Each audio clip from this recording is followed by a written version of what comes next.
Assalamu alaikum wa rahmatullah. Good morning, everyone. So, alhamdulillah, wa salatu wa salam ala rasulillah ala alihi wa sahbihi ajma'in. All praise and gratitude belongs to Allah. And we send praise and peace upon His messenger and his noble companions. I'd like to start today by just giving you some introductory comments so that the groundwork for today's conversation is laid. By profession, as was mentioned, I am a teacher, and I consider the primary difference between a teacher and a speaker the following. A teacher likes to engage in conversation, while a speaker may be very professional at putting people to sleep. So, I'm going to try to act like a teacher today. In other words, I'm going to try to spark as much conversation as possible. There are quite a few ideas I do want to share with all of you today, and maybe perhaps present a perspective that you may not have heard before. And that's really going to be the core of my attempt. Stuff that you could have read in a textbook or Googled and things like that, I'll probably go through it kind of quickly. And things that I think are unique perspectives that you might not get a chance to hear unless you come to a place like this, those are the things I'm going to try to highlight more so. Okay. Now, you may have questions, and I'm sure you do, that have nothing to do with what I talk about, and that's absolutely fine. And you may have already come here with a bunch of questions of your own. And I do encourage those kinds of questions, but I'd like to keep at least this conversation focused to what I'm sort of dictating. And in our breaks, in our breakout sessions, and especially the dedicated QA session, feel free to ask whatever you like. I don't claim to have the answer to any of your questions. What I can say is, hopefully I do have I can point you in the right direction for some of them, and perhaps if I can answer them, I will myself. Okay, so that's basically a little bit of an introductory orientation. Now let's talk about what my subject matter today is going to be. Basically, in this hour or less in this conversation, I have to share with you what Islam is about, and how to think about Islam. And what I'd ask all of you to do is to put your preconceived notions, and all of us have them, about everything, aside. Just pretend that you're like it was attempted that we're on a flight or something. Where you're sitting on a plane, next to you this guy, and you look at his like Abe Lincoln beard, and you say, "Hey, so what's that about?" And it's not Halloween, so what is that real? And then you say, and I say, "Okay, well, I'm Muslim. What's that? Never heard of it." Apparently you don't have CNN, but still. So we're having that kind of a conversation. Let me just tell you some stuff about Islam, okay? And if somebody wants to know about Islam, the first thing they want to know about, or they should know about from a Muslim perspective, what's the priority? Well, what's our faith? And our faith starts with faith in God. So I'll talk a little bit about faith in God himself and what Muslims believe about God. The term God, the closest thing to it in the Arabic language is the word ilah. That's a sacred term. It's used in the declaration of Muslim faith. When somebody converts to Islam or accepts Islam, then they say this phrase, this Arabic phrase, La ilaha illallah, in which there's the term ilah. If you want to write that in English, it would be I-L-A-A-H, ilah. It's pretty easy to pronounce in English, okay? That's the generic term, you would say, closest to the word God in the English language. Now, the word ilah is pretty rich in Arabic because it means a few things. It means an entity that's worthy of worship, a deity. It also means the object of devotion and love. It actually also means someone you turn to in desperate times. It also means someone you are passionately in love with and can't stop thinking about. There's a slew of meaning that comes from the word ilah. And ilah literally also means the thing you lean on, what you lean on. In other words, when you're exhausted, you lean. So what you lean on is God. Now, for a lot of people who don't know that, they ask, well, we believe, or someone from another faith tradition might say, we believe God is love. Do you guys believe that? Well, actually, that's already embedded in the word ilah as we have it in the Arabic language. So oftentimes in translation, it's not put that way for oversimplification purposes. We just say God. But the word God in the Arabic language, and as it's used in sacred text, is so rich that if we tried to do that for every word of the Arabic language, we wouldn't actually get a translation. We'd get like 8 synonyms per word, and then move on to and then 8 synonyms. It just wouldn't be functional language anymore. So that sort of thing can only come out in discussion and conversation, not really in translation. So we call him Allah. His name is Allah. That would be spelled in English A-L-L-A-H, an emphasis on the L, okay, Allah. And we don't consider, there's difference of opinion among our scholars about what the word means. Some say it's the original name of God, true to God in all previous scripture as well. Interestingly enough, the Arab Christian tradition, which predates the Muslim tradition of Arabia, has been using the word Allah for God much before Muslims have. So, for example, to this day you will find, for example, Christians in Egypt, you'll find Christians in Lebanon, Palestine, other places, and their biblical tradition is actually pretty old.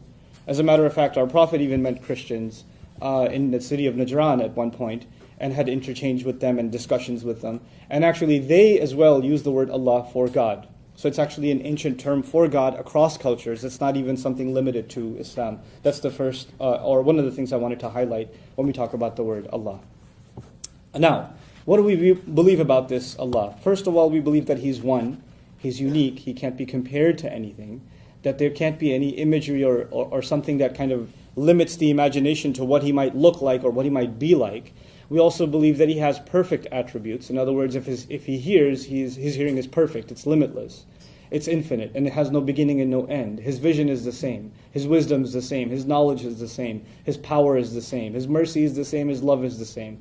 So we attribute three things to every quality of God. So I'd like to highlight those three things so everybody's clear about them. The first of them is that they have no beginning and no end. That God's, like my hearing has a beginning and an end, but God's doesn't. Allah's doesn't. It has no beginning and no end. The second of them is that it's infinite. That mine, for instance, if someone's talking on the other side of this wall, I can't hear, but God's is infinite. It's not, Allah's is infinite, it's unlimited. And the third is that my hearing or my seeing or any of my attributes, for that matter, are granted. In other words, I don't own my hearing, it was given to me. It was a gift granted. My seeing was a gift granted. But His is His own originally. In other words, all other things are granted their qualities from Him. They are a grant from Him, but His are actually originally His own. So just to see if you're still awake out there somewhere in the wilderness, what are those three things that make God's qualities unique? No beginning, no end. Good, that's one. I'll wait. I'll make this awkward. I love making things awkward. This is what I do. Huh? It's infinite. It's infinite, sure. Third? Yep, originally His own. Originally His own, not given to Him by anyone else, right? So this solves a big theological problem for Muslims because we say things like a teacher is wise, and we also say God is wise. We say something like, a mother is loving. We also say God is loving. We will say things like, this car is powerful. We'll use the same attribute, powerful, for God. God is powerful. Well, how do we distinguish? Because the language, unfortunately, shares the word with us, with creation, and with God. Well, you keep these three distinctions in mind, and you won't fall into trouble. And what do I mean by falling into trouble is my next point. In any of these attributes of God, first of all, His oneness, His uniqueness, and in any of His other attributes, if the Muslim says that I attribute that sort of perfection in any way to anything else, then I'm committing the highest crime there is, blasphemy. That to the Muslim is blasphemous. You don't attribute that sort of perfection and that sort of limitless power in any way, shape, or form to anybody else except Allah Himself. No one else gets that. Everyone else that, for example, life, the living. So God's life is infinite, it has no beginning and no end, and it's His own. My life, however, is finite, it has a beginning and an end, and as a matter of fact, it was given to me. Right? So if I attribute eternal life to someone else, that has no beginning and no end, or something like that, then I've considered the act of blasphemy. Now, we don't use the word blasphemy in Muslim tradition much. Even Muslims from different cultures use the same Arabic word. And that's another tangential point, but only 18% of Muslims on the planet are Arabs. 82% or more, roughly, are non-Arabs. So this is a religion that spans Europe, Southeast Asia, the Africas. Obviously, there's a significant population in the West, here in the United States, also Australia. There's about 1 million Muslims in Australia. It's a global phenomenon. And it's not even an ethnic phenomenon. It's not limited to one ethnicity. And for many, many, many centuries, well over a millennium, the majority has been non-Arab. So even though it started in Arabia, the majority of the people that carry the religion, with no political ties to Arabia even, have actually been non-Arabs. Okay? So this act of blasphemy, of attributing something that equates something else to God, is called shirk. I'll spell that out for you too, S-H-I-R-K. So nothing worse for a Muslim, from his faith perspective, nothing worse than shirk. S-H-I-R-K. Sounds like Shrek, so that's easy to remember, right? Nothing worse than Shrek for Muslims. That'd be confusing. But anyway, so that's the first thing about God. His perfection in every possible way, and how we're not supposed to be doing shirk. But that still doesn't answer a very important question. What do Muslims think God wants from them? What do they think God wants? What's their purpose in life? Why do you put them here on the earth? What are they doing here? So a few things that I want to highlight that, again, I think are unique perspectives. Some of these things you might already know, some you may not. So I'm going to just kind of bullet list them, and so you have kind of a concise view of how we see things in our faith tradition as far as our relationship with God is concerned. The first of them is our purpose in life. Our purpose in life is to find God in ourselves and to engage in a continuous struggle to submit to His will. To accept the fact that we were brought on this earth, and the greatest joy we will ever find is to actually be in servitude to Him. If we can find that willingly ourselves, then we have found our purpose in life. Willing, consensual servitude to God in any respect He wants. Now, when we say someone completely submits to someone else, or someone's completely under somebody else's will, then in the social sense, we actually consider that a form of slavery. In any other context, take God out of the picture, when someone is in complete submission to somebody else's will, they do what somebody else says regardless of what area of life. In our jobs, there's at least a job description, right? So if you're an accountant, sorry to pick on accountants, then you're only working a certain number of hours, and you're not going to be asked to mop the floor unless the economy is really bad. You're going to be, there's a particular set of things you're supposed to do. Beyond that, if you're told to do them, you say, that's not my job. I'm just an accountant, right? But when you're in absolute submission to another entity's will, in other words, you're in slavery, well, a slave owner can turn to the slave and say what? Mop the floor, do the accounting, wash the windows while you're at it, do my laundry, whatever. He cannot be told, well, that's beyond my job description, right? And obviously, I'm using the term slavery, and it has negative connotations. But I want you to understand something. That in one sense, we do actually proudly accept willing slavery to God as Muslims. We actually call ourselves abd in Arabic, literally meaning slave. I can't give you a politically correct translation. That's what it is. Abd literally means in Arabic, slave. And that is actually the call of God to us, accept yourselves as slaves of mine. Now, the difference, though, is slavery. Let's just compare slavery in every other context and slavery in the Muslim context to God. Slavery is willing or unwilling. Does someone enter into slavery willingly or unwillingly? Unwillingly. It's never like, hey, I've exhausted all other career paths, so might as well. No, it doesn't work that way. Never has, never will. Islam, our slavery to God is already unique because He's saying, فَمَنْ شَاءَ فَلْيُؤْمِنْ وَمَنْ شَاءَ فَلْيَكْفُرْ. By the way, whenever I quote something in Arabic, I'll translate immediately. Whoever wants, they can come and believe. Whoever wants, they can walk away. It's your choice. So it's already different because it's willing. Second, a slave would have to be a slave in every matter of life. Right? Everything he does is up to the master's whim. God basically says, it's very beautiful in Islamic literature, the Quran says, وَعَمِلُوا الصَّالِحَاتِ, which actually says they do the few good things expected of them. In other words, God didn't make a long, endless list of stuff you got to do. There's a very short list of do's and don'ts. Take care of this and you live your life. Take care of this and everything else, you do however you do it. And even those few things, they're actually very, very few. There are very, very few restrictions, and there are very, very few obligations. You meet those, and you're in the clear. Other than that, enjoy life. Do whatever else you want. And even in those few restrictions, what God continuously explains is He only put them there because not putting them there will put you in harm's way. Our scholars traditionally explain God's restrictions like medication for a sick child. Which child? I have 6 kids myself. Yeah, seriously, 6. What child ever likes to take medication? I mean, honestly. But is it necessary? Yeah, and it's painful sometimes too. And the mother is forcing cough medicine down her son's throat, and he's yelling and screaming, and he's saying, I hate you, Mom, I can't believe you're doing this to me, why would you do this to me, etc. But at the end of all of it, that is an act of love from a mother.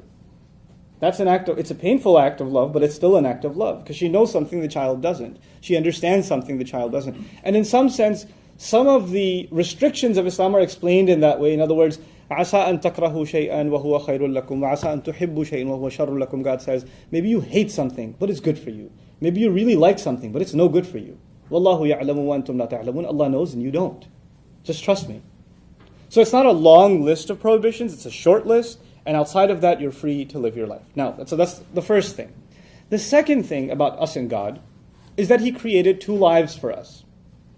There are two lives. There's a life of this world, and there's a life in the afterlife. We believe in an afterlife, heaven and hell, day of judgment.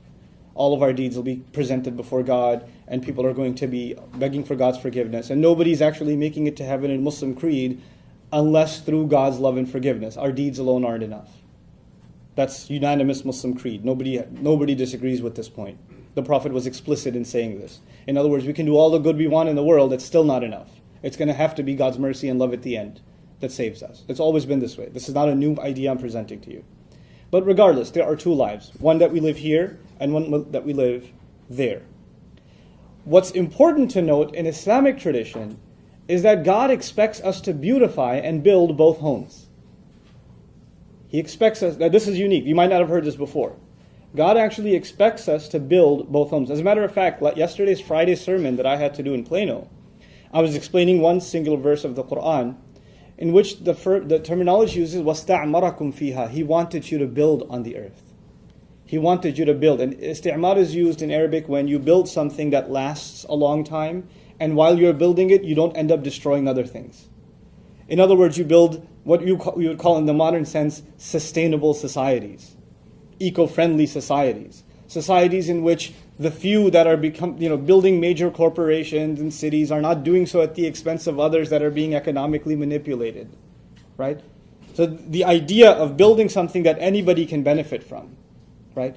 And so God goes out of His way in the Quran on countless occasions. It's really hard to put a count on this, to describe how beautiful the earth is, to describe how gorgeous mountains are, what a joy rivers are, what a great thing even, the desert Arabs didn't have a lot of that stuff. So he'd even talk about camels and how awesome they are.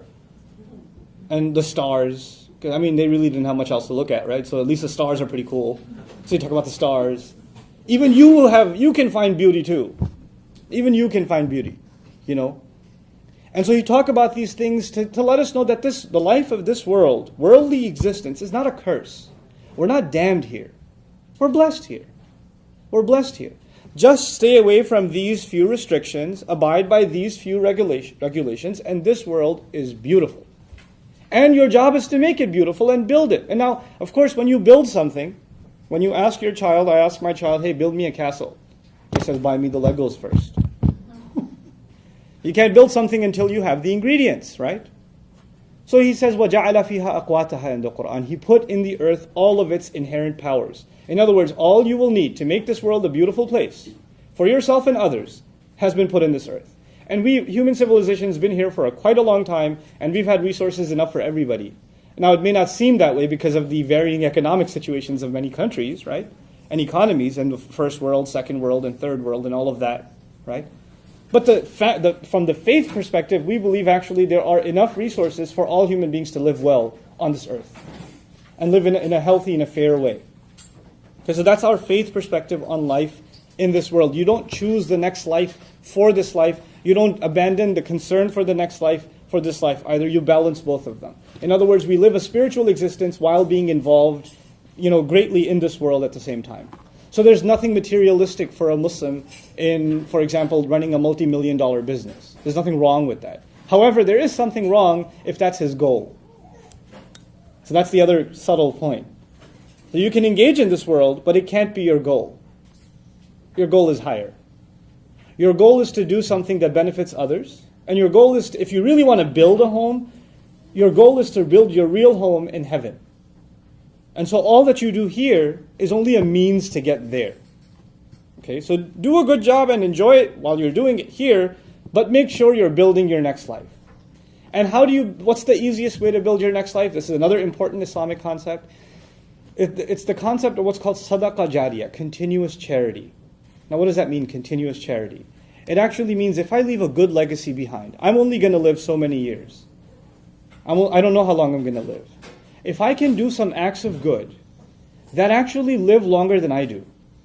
For instance, I go to a desperate location where education, for example, is a desperate need, and there aren't any resources. And I help set up a school. let's just say hypothetically speaking. I help set up a school. And the school takes off, and now children are getting a good education, and they're building a better and better society for their for the next generation. And this school takes off, and it goes on. It's now 200 years old. I left the world a long time ago, but every student who graduates from that school and does something good in life, I have a share in. I get commission out of that. That's called continuous charity. The Muslims are supposed to build their afterlife not just through good works of their own, but to to invest in opportunities of continual good. And that's how we see preparing for ourselves for the next life. Like my motivation to teach, for instance, I was not originally a teacher. I wasn't even a public speaker. I was a nervous wreck when I had to speak in front of people. But this last month I had to give a sermon in front of 15,000 people in Malaysia. That was pretty nerve-wracking. But I've pushed myself in this direction, and my teachers did also. And one of the most motivating instructions or teachings from our religion that pushed me in this direction was a saying of our Prophet, in which he said, Sallallahu Alaihi Wasallam, خَيْرُكُمْ مَنْ تَعَلَّمَ الْقُرْآنَ وَعَلَّمَهُ. The best of you are the ones who learn the Qur'an and teach it.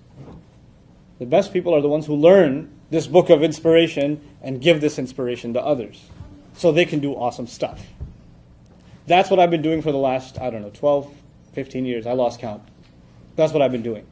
I also feel in our next session, not this session, but our next session, I'm going to talk to you about how I believe the Qur'an, one of the most popular books on the planet, like it or not, most popular book on the planet, most well-read by many statisticians, and if not the top, then up there, even if you disagree with the statistics, is actually one of the most misunderstood texts in world history. One of the most misunderstood and underestimated, overlooked, by Muslims and non-Muslims. And I'm going to highlight some of that stuff to you in our next session. Like what do I mean the Quran gets overlooked? Or some things in it just people don't even know what's there. Right? So we'll talk about that in the next session. Anyway, coming back to God's expectations from us. The first one was just a few restrictions. Don't do blasphemy. That's one expectation from God, right?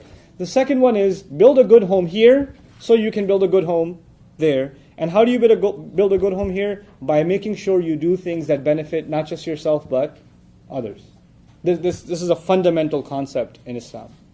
As a matter of fact, there's really beautiful tradition in our history where we believe that there are sayings of the Prophet about the end of times and when there's going to be great war and catastrophe. The biblical version of that is the Armageddon and all of that sort of thing, right? So major catastrophic events happening in the world. And the Prophet said when the Antichrist shows up, and we believe in the Antichrist too, when he shows up and one of you is busy planting a seed. Now, the companions of the Prophet are sitting there listening, the Antichrist has just shown up. The devil manifest. It's come out. Great war is coming. And you were just busy in your backyard doing what? Planting a seed. What should you do? Drop it and run? He goes, no, finish planting the seed. He said, finish planting the seed. Now, what does he mean by that? He means don't be overwhelmed by world events. Things are looking pretty bad in the news, and they're going to look worse and worse and worse. And you're going to think, what is my insignificant good deed going to matter? Who's going to benefit from that? Don't underestimate the power of good. Just do it. And you may not even live to see that tree. You may not even live to see it. But the fact that one day that tree might grow, and somebody might sit in its shade. Somebody else might eat from its fruit. Somebody else might take from that fruit and take one of its seed and plant another tree somewhere else. You don't know how this will benefit others and therefore yourself in the afterlife. So don't underestimate it. Right? So we value all good things and we don't get overwhelmed by the negative forces around us. The negative forces in the media around us. For a lot of Muslims, they get overwhelmed. Muslims are getting bashed in the media all the time. I'll give you a crazy perspective. So I went to Qatar in the Gulf states. Some of you might know where that is. So I went to Qatar recently and I was talking to Qatar TV. And they have this weird impression of what life must be like for Muslims in America. Because the only thing they have in the news from America about Islam is, let's burn a Quran, or, somebody flushed it down a toilet, or, Guantanamo Bay, or whatever. They have these weird, that's all they have. They have no other image of what Muslims are like in America. So I'm sitting with this anchor, a TV anchor, who's a British man himself, and he's like, so, life for you lot. You've got concentration camps, do you? I was like, what? What are you talking about? It must be really hard being Muslim in America. I was like, I live in Texas. It was just like, they let you? I had a great kick out of that. You know what's crazy? To them, I'm actually an ambassador of the United States. I have to tell them what life is like in America. Go figure.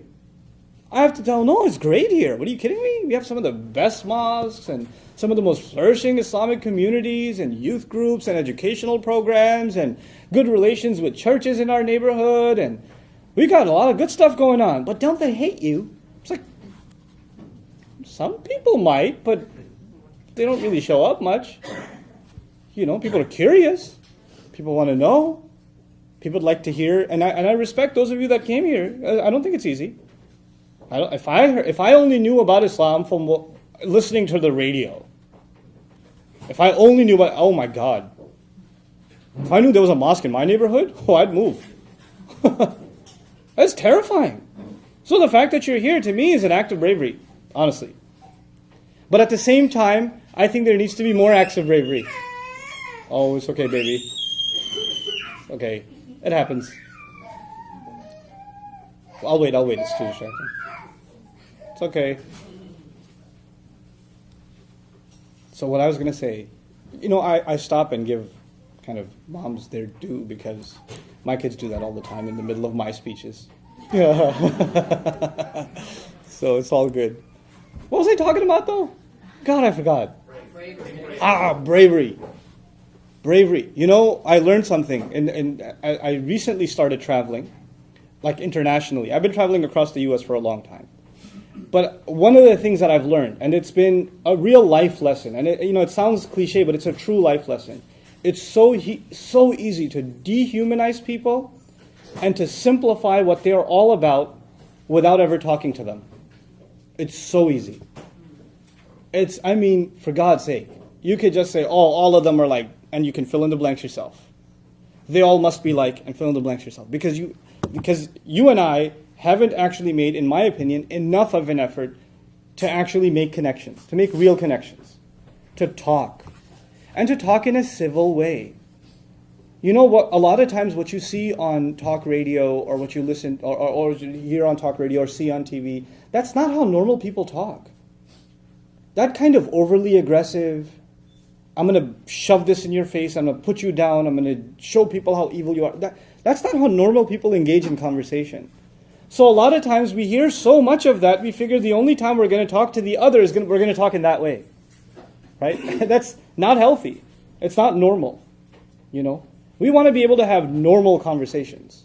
And we should be able to have perfectly fine disagreements. I'll tell you a really cool story from last week.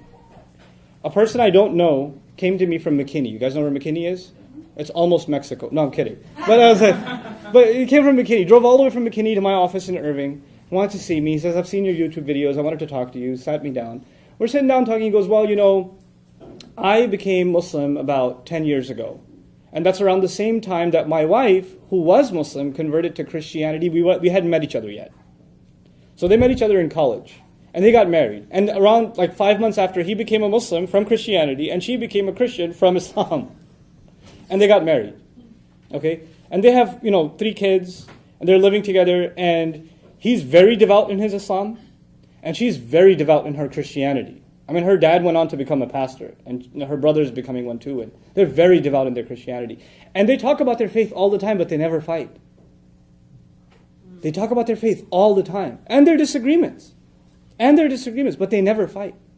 And he, as a matter of fact, for the last 10 years has been going to church with her. He doesn't join the worship service, the prayer service. He'll listen to the sermon every single week. Everybody at the church knows the guy. Everybody. And I hear that and I say, man, people need to know about people like you. Because we think that these conversations in a civil way, in a friendly way, can't exist, much less to imagine that they exist in a civil way inside one loving household. That's crazy. That's unheard of to me, but it's happening. There are real people that are having those conversations. So if that can happen inside one family without conflict, it can certainly happen in our communities, right? Now coming back to Islam itself, sorry, perspective, I figure. Drop it on you guys. That's a really old iPhone ringtone, by the way. It's really time to update that. That's when the first one came out. Seriously? Okay. Anyway. So, this world is, I mentioned already, this world is not a punishment. It's a place to live a wonderful life, right? وَجَعَلْنَا لَكُمْ فِيهَا مَعَايِشْ. The Quran says we put means in here for you to live well. I already mentioned that to you. Now a little bit about Muslims discussing with people of other faiths. What does God tell us about how we should interact with people of other faiths? This is, again, I think, going to be a unique perspective. I think.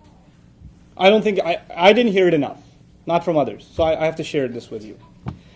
So there are two perspectives in Revelation.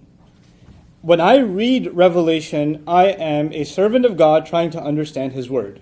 Much like a Christian would try to understand the Bible. Much like a Jew would try to understand the Torah or the Talmud, etc. Much like that, a Muslim is trying to read the Quran and understand God's words to him. He's coming to the book as a humble student, as thirsty for wisdom, thirsty for guidance. That's why we come to sacred text. Okay. God, however, doesn't have to be humble. God's not humble. God's all-powerful. We have to be humble. God's the authority. He can speak how He wants. And He speaks from a position of authority. I mean, look at a courtroom, for example. The judge doesn't speak in a humble way. Who does? The guy taking the testimony at the stand. You understand? Like, he's in a position of judging and authority. He's not going to tone it down. I've been watching Judge Judy since high school. She doesn't tone anything down. You, be quiet. Now the thing is, I'm going to give you this crazy example before I turn to the Quran itself to help you understand this perspective. How many kids do I have? Pop quiz. 6. Very good. Okay. 6 kids. One of them got in trouble. And I say, come here, young lady. How come you didn't show me your report card? What's that about? How come your teacher had to call me and tell me? How come I'm talking to her? And she's standing there. I'm so sorry. And then my other daughter walks in and goes, yeah. You should have shown it the first time, young lady. Now at that point, who's also in trouble? Excuse me? When did you become me? Who do you think you are? I speak from a position of authority. And just because she agrees with me or she's my daughter, we have a relationship, does not grant her the same what? Authority. It doesn't. Revelation speaks from authority. The reader of Revelation is not granted that authority. You understand? Now let's talk about an example. God in the Quran finds, for instance, and I'm not going to wash it down for you, I'm just going to tell you like it is. God in the Quran, for instance, teaches Muslims that attributing a son to God it angers Him. It's beneath Him. That having a child is a quality of creation, and those who say it are engaged in blasphemy. Oh my God, if I tell that to a Christian friend. It's in the Quran. I can even cite the verses for you, chapter 19, read the ending. Have fun. Now here's the thing. Here's a story from the prophetic times. Just to put things in perspective. A group of Christians heard that a man in Arabia is claiming to be a prophet. Claims that the angel Gabriel came and gave him revelation.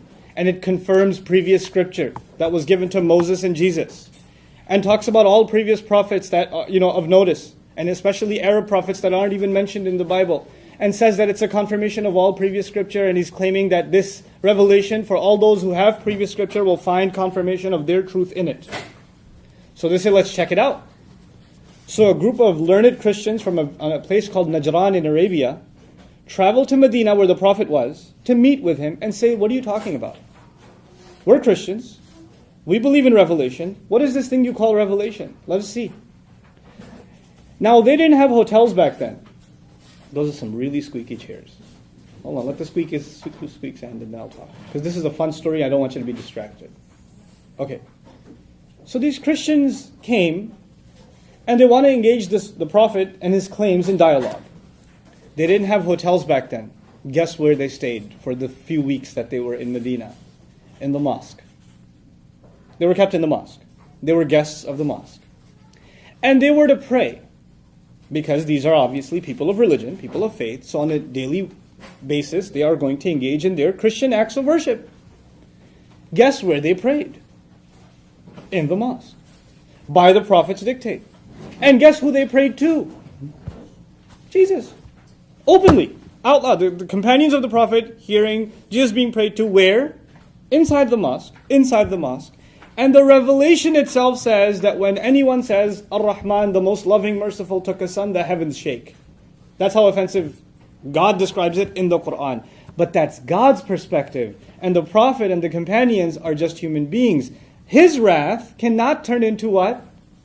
Our wrath. We still have to deal with our neighbor with love. And what they believe that's between them and God, not between them and us. We don't. So God can pass judgments, and He has the power to. He passes judgments in all revelation. Sure. You can disagree with those judgments, and they may be up to discussion. But the fact that we don't have the authority to take that rage and convert it into ours, that's important. Because that to us is blasphemy. Because now you're saying, I share in God's control, in God's authority. Unfortunately, there are people who read God's word in other religions too. And they don't understand this very important point. They start drawing from the authority of God and start exacting that authority for themselves. It's a very tragic thing. And it leads to a lot of hateful speech. All right. We'll do. So, when we study the Quran, we study it from the perspective of humble students, was my next point. We understand the Quran from the perspective of humble students, not from a position of judging others. That's up to him. Let his revelation judge. Between you and him, you work that out. That's not my domain. That's not what I'm there for. Does Islam preach respect for other faiths? A funeral service was passing by, and the Prophet was sitting. It was a Jewish girl who died. He stood up. When he stood up, the companion said, "Why are you standing? It's a Jewish girl." And he said, "Is she not a human?" And he was teaching them. "Is she not a child of Adam?" And he stood up. And he made them stand. Out of respect. The religion preaches, it teaches respect for others. It even teaches respect for people who act ignorantly. Who act or say hateful things. A man shows up to the prophetic mosque. The Prophet's mosque now is one of the most grand structures and most revered, sacred sites for Muslims in the world. At the time the Prophet was still there, a man walks into the mosque, goes in a corner and starts urinating. In his presence. The companions get up and are about to tackle this guy, and he says, "Wait, let him finish." And the guy finishes, and he's walking away. And he pulled him to the side and said, "My dear brother, this place is sacred, we pray here. It would be wise to not do such a thing here in the future, if you could." Nothing else. The guy became Muslim. Because there's a way to deal with others. Now, why am I sharing these stories with you? Because we're living in times of very low tolerance. We're living in times of very, very low tolerance. The first thing needed, when you want to understand someone else, is you have to humanize them. You have to see them as a decent person. You have to see them as a fellow, not just a fellow human being, in our case, even fellow citizens. People that have the same concerns. People that want the best for their neighborhood, their city, even their country. If you don't see them that way, there's no point in conversation, because the preconceived notions can override any hopes of civil conversation. They override them. They undo them. And so these are a few things that I thought were priority in highlighting in our conversation today. Of course, Muslims pray 5 times a day. We fast in the month of Ramadan. We have this really, really cool ritual called the Hajj. I'd love to tell you all about it. It's the commemoration, it's the celebration of the legacy of Abraham and his sacrifice. Right? Those of you that come from Judeo-Christian backgrounds believe in Abraham and his sacrifice, of the many sacrifices he made for the sake of God. We have this yearly worldwide convention that celebrates his sacrifices. It's called Hajj. We go and we sacrifice animals in the millions and give them in charity in Mecca. We actually go around, if you've seen pictures of Mecca, that house we believe was built by Abraham. The animals we sacrifice are actually a commemoration of the alternate sacrifice he made. We give the animals in charity. And then on top of that, we pass by these 3 places and we pebble. There are 3 monuments, and we pebble them. They're considered pebbling the devil. It actually commemorates that when he was taking his son for the sacrifice, the devil came to him 3 times and tried to stop him. And symbolically, he threw pebbles at the devil to shoo it away, because he was going to make a sacrifice for the sake of God. And that's a part of our ritual at Hajj, at that pilgrimage. So actually, Abraham is a really heavy figure in Islamic discourse. We consider ourselves a very Abrahamic faith. Abraham is a very, very, very big deal. And Muhammad himself, may peace and blessings of Allah be upon him, is a descendant of Abraham from the line of Ishmael, which is another fun conversation. But anyway. But as I leave you, because in the next session I'm going to talk to you guys about the Quran, and now I'll just take open questions from you guys. As I leave you, I just want to say one more thing. Most people don't know. The most talked about person in the Quran, is Moses. Moses is a really big deal to us. He's a really big deal to us. And, by the way,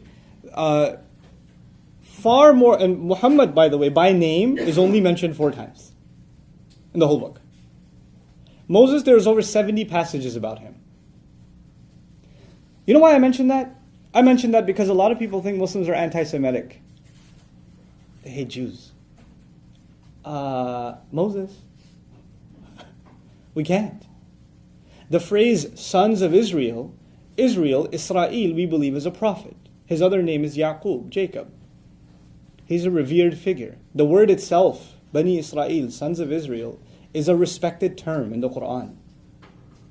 He criticizes some among them for their behavior. That doesn't give anybody license to be anti-Semitic. And this is even a conversation with the Muslims in the audience who don't understand their book properly sometimes. It's not. And the more prophets from the Israelites are talked about in the Quran than any other. These are an honored people. God chose them. God gave them great honor by giving them many prophets and many revelations. And they are a huge chunk of our own sacred tradition. They became a necessary part of our sacred tradition. There's no way we can have hateful attitudes towards them as a people. However, what the Quran does do, and you might have read it too, it highlights certain bad behavior that some among them did. And the purpose of that is to leave an example. Don't be like that. Don't do what those among them did. And here are the mistakes they made. You don't make those mistakes. That's the purpose of history in the Quran. Not to incite hate, but actually to teach lessons. Good role models and bad examples. Both. Learn lessons from the good examples and hear lessons from the bad. And actually some of the heroes mentioned in the Quran, non-prophets, are also Israelites. Some non-prophetic heroes. Believers who stood up for the right thing no matter what. And you should learn from them, are actually Jews. They're talked about in the Quran. This is in the text itself. I'm not making this up. I can cite it for you if you're interested in finding out where this stuff is. So that was a little bit of an overview. You are totally free to ask questions. And hopefully they have to do with some things I talked about. But if not, you can just, if you're curious about something else, and you'd like at least my perspective on it, I can share that with you. Yes? Okay, sure. I hear what you say about, wanting to really devote your life to Allah and to be like a servant and something. My question, which has always been a question I had regarding Christianity too, is it almost makes God or Allah sound like a person that you have to serve. I'm trying to understand what is that purpose. I understand the good and you wanting to build your life and make, and to do other people and build something that lasts and all that stuff. And I do understand that. Mm-hmm. But I don't understand it from the perspective that God or Allah expects that of you, and what is that? Why is it that they sound like a human being wanting something? Great question. So her question wasn't very loud, so I'll repeat it. But, when we talk about the expectations God has of us, it almost makes him sound like a human being having expectations. And a lot of the attributes we describe of him, like love and, mercy and things like that, they seem like human attributes. And there are reasons for that. The first reason for that is actually that human qualities of love, mercy, pursuit of knowledge, wisdom, justice, all of these things are actually inherent qualities in us that reflect what God gave us of him. Because he put of his the special thing he created, the ruh, which is in English translated the soul, into us. Now, and it resonates with us. Now, we don't believe that God is a human or human-like, but we do believe in a personal God. In other words, a God that speaks to us, a God that loves, a God that wants, a God that even hates. He hates certain things. You know, the Prophet would tell us he likes 3 things, he hates 3 things. God hates 3 things. Like, you know, just hearing something and passing it on without verifying, he hates that, for instance, right? So there is that personal relationship. It's not a philosophical entity of some kind of divine being or unique, powerful being that's machine-like or, you know, apersonal. It is a personal God that, in fact, we believe in. And that personhood of God, where he, you know, directly communicates with us and expresses his expectations to us, and even I consider his love to us through his word, it just pours out of the text. It pours out of when he speaks to us directly. And that in the Quran session, I'll share some of that stuff with you. And I think that'll become clearer. Sure? Me? Yeah, you and then you. Yeah. Okay. I was hearing, I'll stand up. especially about the word tolerance. And Sure. This is a question to solve because I come from a Catholic background. Okay. As a former Catholic, we know that there is a world authority that is called the Pope. Sure. My question, and I will explain why I have a question, is if the Muslim world has a worldwide leader. And the question is because of, when you mentioned the word tolerance, that yes, there is a lot of a lack of tolerance toward Islam.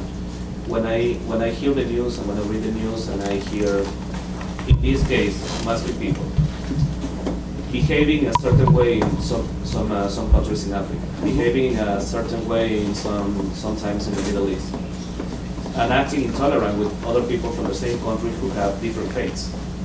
I mean, who is leading them? You know what I mean? It's not, of course, it's not a situation, a problem. It's a situation that happened before in the Christian world, especially in the Middle Ages. Right. Intolerance towards other groups of people. Sure. My question: why is this happening?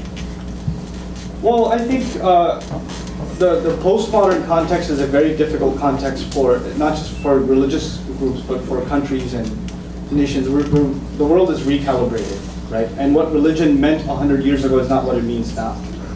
And the way that religious communities are organized, it actually also has a lot to do with the kind of stability a country enjoys or doesn't enjoy.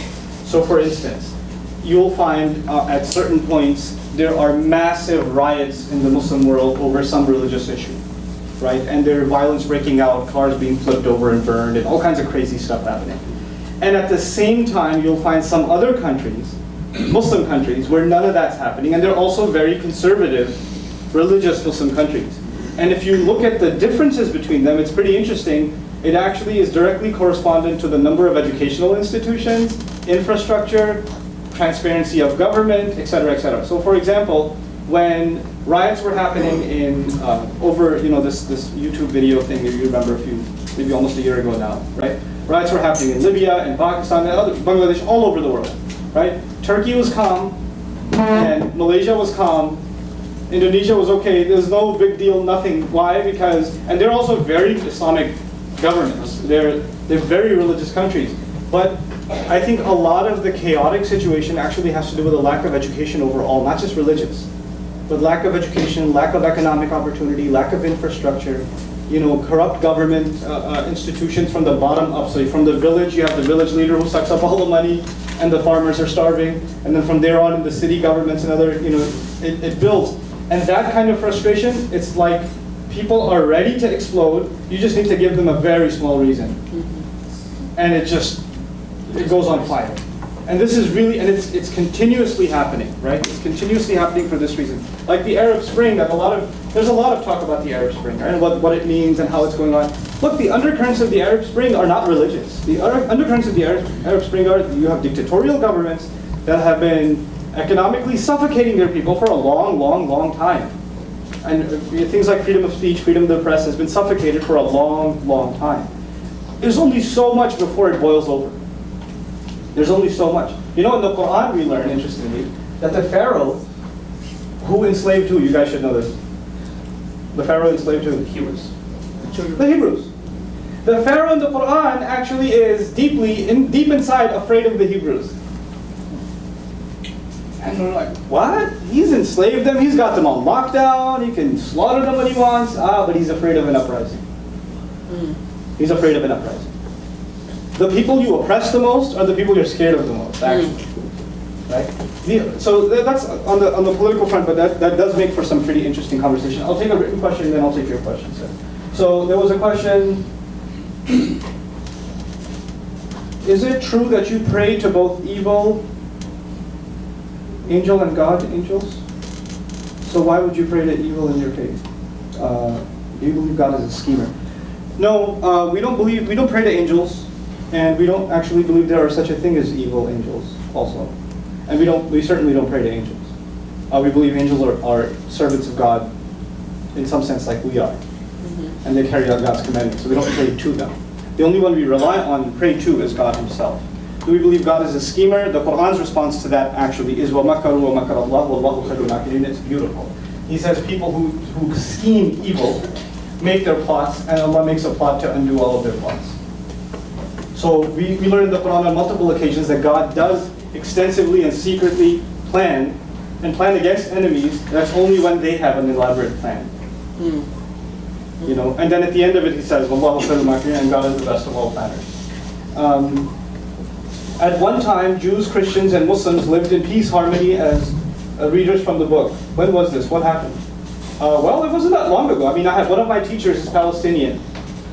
He comes back and forth from to the U.S. He teaches a little bit and he goes back. He's about 60 years old.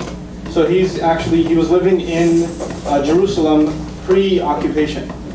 So before the occupation, he was living there. And his neighbors were Jewish and Christian. And they got together for tea every morning. Then the bell rang for the church. And then the Christian friend would go pray there. And the Jewish friend would go to the synagogue and pray. And he'd go to the mosque and they'd come back and play chess together.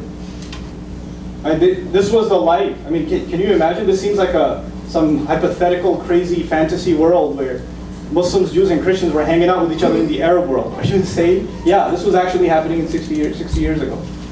This was our world. This is not some ancient times that are long gone. And if it happened then, it can happen now.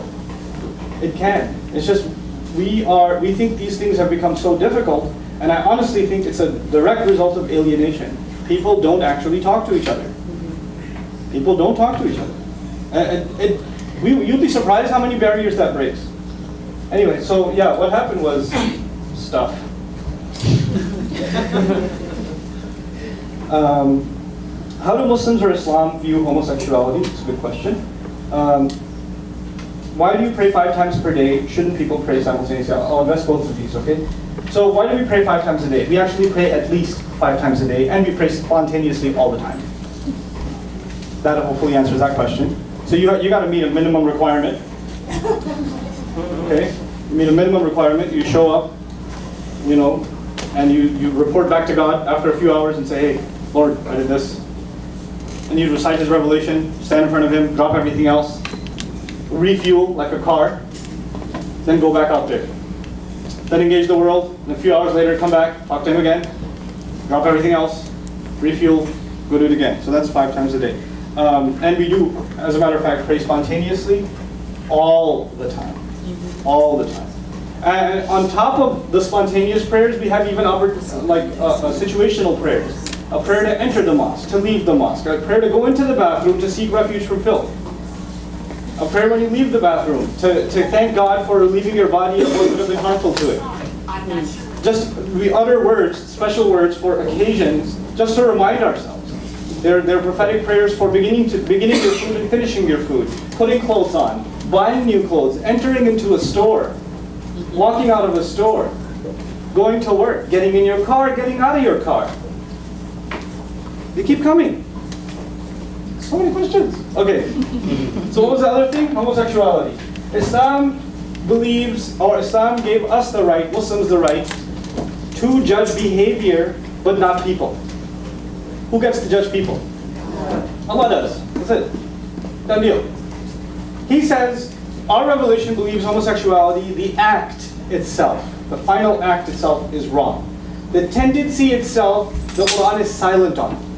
It didn't give a position on, well, if somebody has those feelings, and somebody has that thought, and they're fighting that urge, etc., etc., then actually, historically in Islam, there have been counseling thousands, even 1,000 years ago. There were people who reported to have those feelings, and they were given the counsel to fight their urges, but not engage in the act itself. The act itself is considered evil, and it's considered the same as fornication, an act outside of marriage. So Islam has a pretty strong stance on that too. That is not to say that if somebody, a homosexual sitting in the audience, that I'm going to judge them. I don't have any license to. I have no such license. And that's really that line that so many people fail to draw. So many people fail to draw. Look, and there are things Islam says, many Muslims, for example, in the United States aren't very practicing. Right? They don't really practice a lot of the regulations I talked about. The few of them, they don't practice them. But that doesn't change the fact that those are the regulations. So if I was asked to talk about Islamic regulations, I wouldn't say, well, maybe I shouldn't talk about this to a crowd that's not that practicing. They might find it offensive. No, you can do what you want. That's not my business. My business is to tell you what it says. You decide what you do with that. That's not me, But that is its stance. We do not condone the homosexual act itself, and it's talked about in the nation of Lot is mentioned in the Quran, and that discourse with the angels, that story. I think the biblical narrative is there too. That is in the Quran. Sure. Please provide citation of "Beautify This World" that you mentioned earlier, Surah number 7. Surah number 7, first 2 pages somewhere. I'm not digital. But I can pull it up for you if you come to me after the break. Could you elaborate on your understanding of evil? Where do you believe evil comes from, and what do you understand Satan to be? Satan is a jinn. There are 3 kinds of creatures that have choice. Human beings, angels, and jinn. Jinn, we believe, are made of smokeless fire. We believe that Satan was a jinn. The difference between angels and the rest is that angels obey God unconditionally. They are creatures of light, and they obey God unconditionally. Satan was originally a jinn who believed in God and worshipped him in our tradition, and worshipped him so much willingly that he was even given a rank above angels. So he commanded an army of angels, even though he himself wasn't one. Then finally, the fateful day comes, Adam's created, the soul is blown into him, the angels are commanded to prostrate, he refuses. And he refuses in our creed because kana min al-jinn, he was from among the jinn, not among the angels.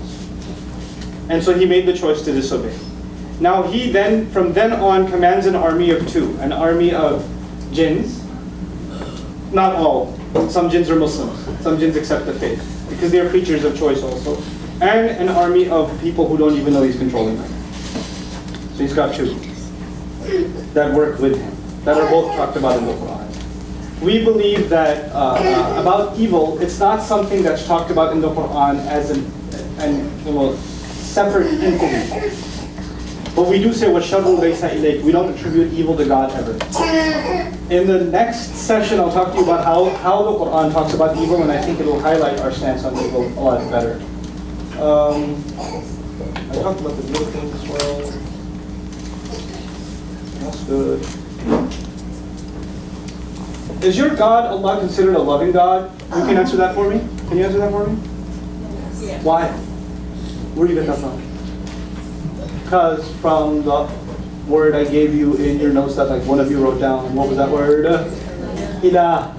Ilah. The word ilah, which is the Arabic word for God, actually includes obsessive love and the object of love, and love itself is included in the meaning. And that's not some meaning that you'll find in a modern dictionary. As a matter of fact, that's the classical Arabic meaning of the word. Aliha ila fulan, to be obsessively be in love with someone and to incline towards them.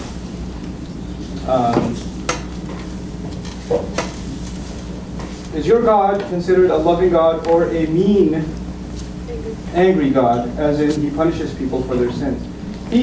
One of my favorite quotes from the Quran. Oh, you're going to love this one. I don't know if you're going to love this one. I love this one. مَا يَفْعَلُ اللَّهُ بِعَذَابِكُمْ. He says, what's God going to get out of punishing you anyway? I love that one. Another place he says, إِلَّا مَنْ رَحِمَ رَبُّكَ وَلِذَلِكَ خَلَقَهُم. The ones, except, he's talking about, people that were, obsessively disobedient and rebellion against him. And he goes, that his justice might come to them, except the ones who he shows love and mercy to. وَلِذَلِكَ خَلَقَهُم means, and that is why he created them to begin with. In other words, He created them to show them love.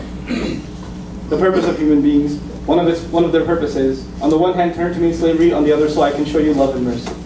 It's the function. You know, God is not out to destroy people, or to throw them in hell and fill hellfire with them. And you know, this fire needs some fuel. It's not like that. One of the my favorite traditions of the Prophet. Oh, this one's awesome. We believe heaven has levels. 7 heavens. Okay, there are 7 levels of paradise, of heaven. So when people go to heaven, good people, economy class heaven, then there's like deluxe, premium, and there's the elite, golden package, platinum, whatever, There's the 7th heaven. And the Prophet would describe the distance between the first and the 2nd heaven is like the distance between the earth and the stars. So they're far ways apart, right? And of course you would imagine the highest kind of heaven would be for what kind of people? Like super awesome people, in other words, not myself. Like these must be some really, really good people that are up in where? The 7th heaven, the highest heaven there is. The Prophet tells us that God built a house in the 7th heaven for every human being on this earth. He built a house on the 7th heaven for every human being since Adam. Some people didn't want to go. Some people just refused. The house is way to go. You know what that tells you? What that tells you is God has an expectation that you'll make it. He's already signed you on, not signed you off. You know how some teachers write you off? Sometimes parents write their kids off. He's not written us off. You don't build a house for someone if you don't expect them to show up. He built it. It's waiting. It's waiting. So we don't even aspire for the lowest. We aspire for the highest. Yeah. So is there any concept of purgatory? No. But there's a temporary place on Judgment Day called Ashabul A'raf, the heights. It's called. The 7th chapter begins with that. It's a brief reference to that, which means on Judgment Day there are people whose deeds are weighed and their forgiveness and all of that, and some people end up exactly at middle. Just enough good, just enough bad, and the scales are even, and they're not flipping to either side. And they're on top of these heights, and they can see hell on the one side and heaven on the other. And then they pray to God, and then Allah, heaven. SubhanAllah. Yeah. Going back to the question that someone asked about with angels and archangels, you said, I don't quite know what you said that prompted me to think of it, but then you said you believe Satan is a jinn. That's right. He commands other jinns. Right. So angels are good beings of light that obey God's every command. That's right. Do you not believe, I guess you would say, like in demons, or are the jinns? The closest thing to demons would be jinns. So they're kind of like, would you believe, or would you say they're like bad, unseen things that can move in our lives? Sure. Sure. Jinns. Yeah. Okay, Sure. so We also believe that they don't have power over us. We believe they can take control. They can, but if we grant them that. Exactly. And we also believe that people who resort to like trinkets and like symbols and turn to other things for protection. Like people put some things around their neck, amulets, what that does is this is exactly what they want. They want you to look for protection in something other than the unseen God himself. That's what we believe. So it's when you seek his refuge, you're safe. When you start seeking refuge in anything else, any object, once I put this scarf on, I'll be okay, or once I pour this on myself, I'll be fine, etc., etc., then you've attributed protection to something other than God. And that's what they wanted to begin with. That's what they wanted, yeah. So I have, in my home above the door, I have a crucifix with the corpus on it. That was my great-grandmother. She was Catholic and she used it.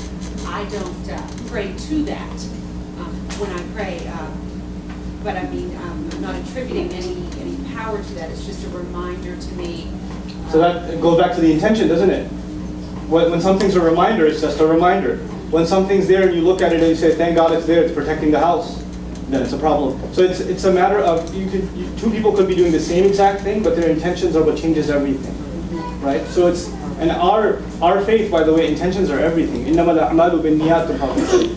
All matters, all things you do are based on the intentions you carry them with. Nothing else has value but the intention behind. And we'll let that be the final word as we break for lunch. Thank you right. so much, Ustaz Nawaf.